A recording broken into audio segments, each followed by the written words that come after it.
A fear that I had early on when it came to dating outside of my race was that if I was romantically linked to a non-black man, and God forbid if it was a white man, that I would no longer be able to consider myself pro-black.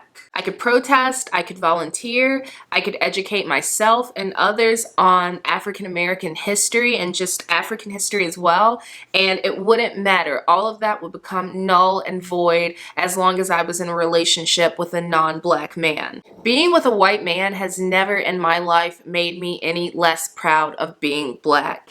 And honestly, me being with a non-black man does not stop me from being able to contribute to the black community. My white partner doesn't make me any less of a black person, and he can't take from me something that is like indivisible from me. And he certainly can't take it without my permission, without my consent. And realistically, there's a lot of people out there who aren't getting their black card checked or scrutinized, but to be honest, they're not doing anything to contribute anything positively. They might be contributing, but they're not doing anything to contribute something positive to the black community. They just look the part. And also to kind of combat these fears, these anxieties, this worry, I stopped thinking in terms of the macro and I started thinking in terms of the micro.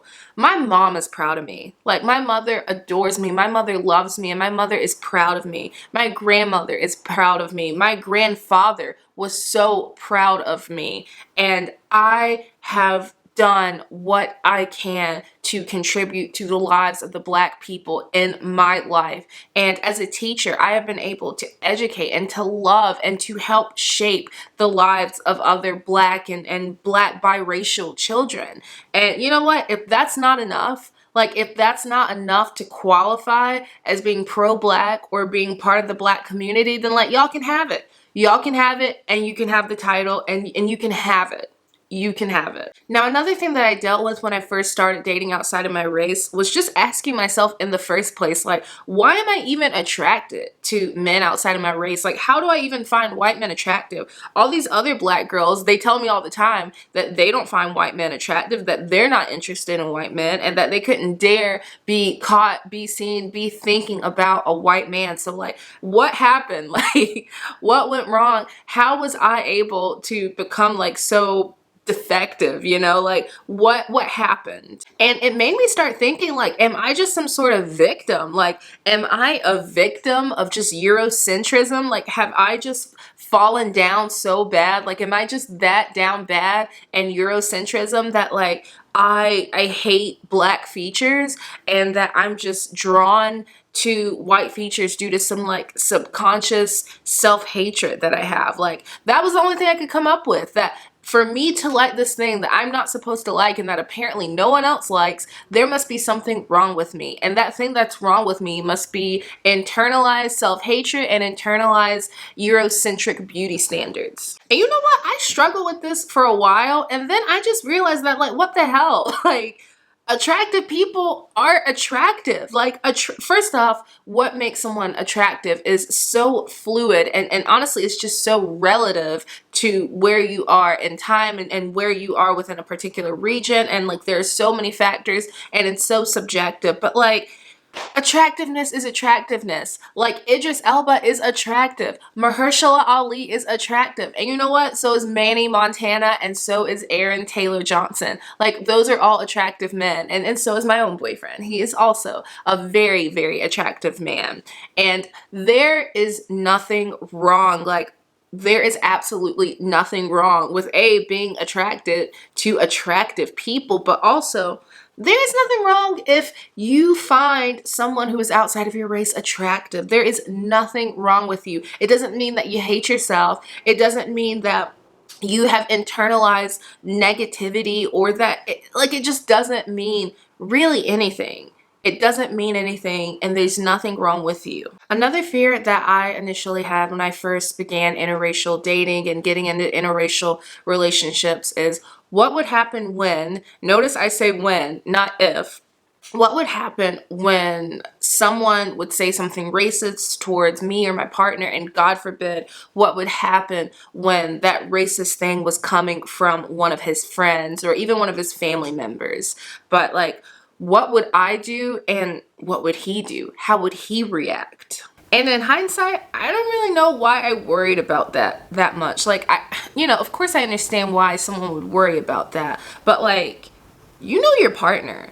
If you do proper vetting, if you take the time to really date someone and really get to know someone and have really honest and direct, straightforward conversations with them, like early on in the relationship, then like, you know what you're getting into.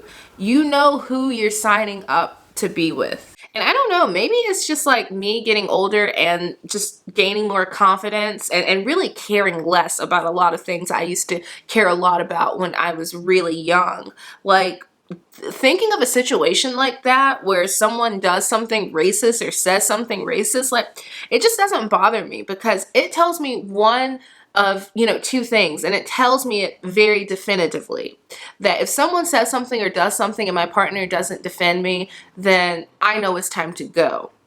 If he does, then I know he's a keeper. And I love situations that are cut and dried. And the final fear, which honestly is probably the worst one, is whether or not I, as a Black woman, would be able to be fully vulnerable, fully transparent, fully open with a white man, someone who is like almost like the antithesis of a Black woman. Would I be able to be my true self? Would I be able to wear my silk scarves at night? Would I be able to, take off a wig and just rock my cornrows? Like, would I be able to be me in my entirety? And there's a couple things that I've just come to realize over time. And the first thing is that, like, if you're in an interracial relationship, you're probably in it, especially Black woman, white man, where there's so much stigma. There's so many like moving dynamics and moving parts. Like, you're probably in it because you really believe in it and you two really stand for one another. And therefore, yes, you can be who you are because that person is signing up to be with you despite all else. Like, they really have to want you and you really have to want them as well if you're going to do something that's going to take you off, the beaten path. So that's the first thing. It's like, yes, you can. But the second thing that, like, I just can't emphasize enough, especially for Black women. And I really hope you hear me, and I hope that this message isn't misconstrued. It is so like, it is so important. It almost gets me choked up because it's something that is so important that I feel we don't prioritize enough. And I feel that, like, we don't receive it enough because we don't prioritize it. But, like, it is so important that you, when looking for a partner, that you really pursue and that you just, like, it's non-negotiable. Someone that is emotionally intelligent, someone who is emotionally aligned with you, and someone who is emotionally communicative and willing to provide for you mentally, not just mentally, but emotionally. I meant to say emotionally, but mentally is important, but who is willing to provide emotionally for you. Y'all, I know that money matters. I'm not trying to sit here and tell y'all that money doesn't matter, that it doesn't matter how much he makes. I'm not trying to tell you to date the bus driver. I'm not trying to tell you to date the man that can only pay the light bill. I'm not trying to tell you that. I am a realistic person. I know that money matters, and I know that money breaks up a lot of relationships when money is something that is really, like, fragile and not stable and not consistent. I recognize that. So please don't get it twisted, but hear me out. You want a relationship that doesn't just last in terms of duration, in terms of time, in terms of years. You want a relationship that also lasts in terms of happiness. That is so important. Like, it is so important that you find someone that is willing to show up for you emotionally. Because yes, like, it's important to have the bills paid. It's important to have those things taken care of. But what else? Like, that's honestly such a small portion of our lives. And when we come to the end of our lives, it's not just that we're thinking of. Like, we don't think about those bills, and heartache isn't caused from a bill not being paid. Like, God, I hope this just makes sense. I hope you all get what I'm saying. Like, as someone who has been with before people who are emotionally unavailable but who could financially provide me things, yes, it helps so much, especially in these difficult times. It helps so much to have someone who has their own financial footing. And not but, and.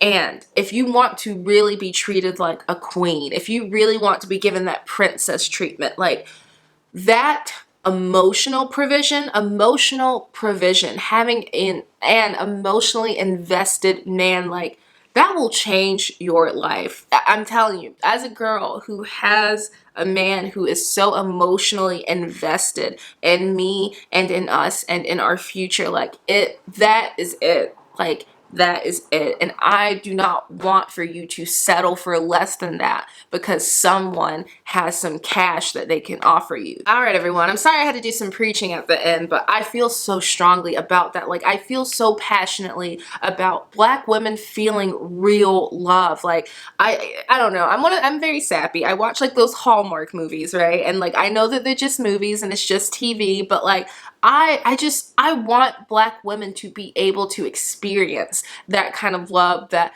movies, TV shows, books, poetry, like I want you to be able to experience what that feels like because it's just next level. It's just next level and you deserve it. You deserve it, you deserve it, you deserve it. And thank you so much for watching today's video. I hope that you enjoyed. And until next time, stay safe, be well, and I will see you all soon. Bye, everyone.